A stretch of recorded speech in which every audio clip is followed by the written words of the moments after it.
لوگ پوچھتے ہیں جی جادو کے علاج کے لیے سب سے بہترین وظیفہ کون سا ہے؟ سب سے بہترین وظیفہ دیکھیں، قرآن سارے کا سارا بہترین ہے۔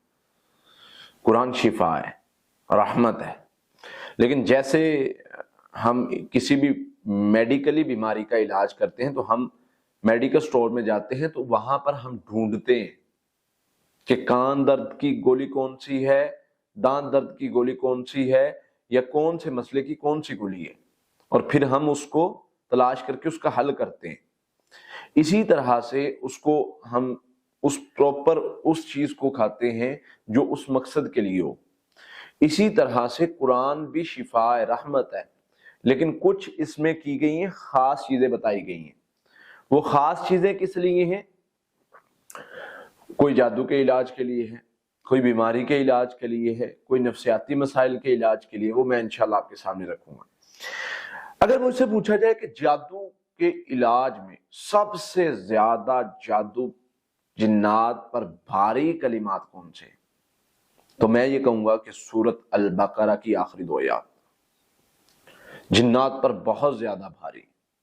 اگر مجھ سے پوچھا جائے کہ جادو کو کاٹنے کے لیے، دبائے گئے جادو کو جلانے کے لیے، تالوں میں جکڑے ہوئے جادو کو توڑنے کے لیے کون سا ایک عمل ہو جس کو ہم کریں، گریں کھل جائیں، جادو ٹوٹ جائے، اگر دبایا جل جائے، ختم ہو جائے، کوئی ایک عمل، تو میں ان کو بتاؤں گا کہ سورہ فلق اور ناس۔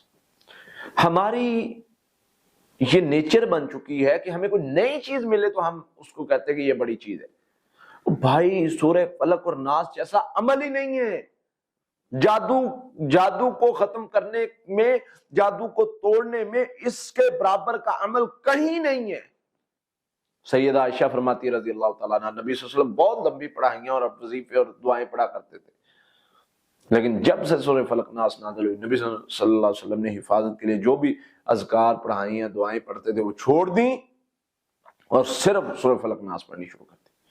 اس میں اتنی خیر ہے، اتنی خیر، اگر آپ کو پتہ چل جائے اس کو اپنا وظیفہ بنا لیں، توجہ کے ساتھ، محبت کے ساتھ، یقین کے ساتھ، توکل کے ساتھ پڑھیں، اور پھر دیکھیں کیسے آپ کو خیر ملتی ہے، پھر دیکھیں کیسے آپ کی مدد آتی ہے، پھر دیکھیں آپ کے لیے کیسے خیر کے دروازے کھلتے ہیں۔ اس لیے ان چیزوں کو سمجھیں، ان پر عمل کریں، اور پھر دیکھیں یہ ایسی چیزیں ہیں جو جادو کے، جن کو ہم توجہ نہیں دیتے، لیکن جادوگروں کے جادو کو کاٹ کے رکھ دیتے ہیں، جادوگروں کو جو ہے وہ اس سے ناکامی ملتی ہے۔ تو یہ عمل کریں، اللہ پر توکل کریں تقویٰ کے ساتھ، پھر دیکھیں انشاءاللہ جادو ہے، جن ہے، کیسے وہ ناکام ہوتا ہے اور ہر طرح کا شر ختم ہوتا ہے۔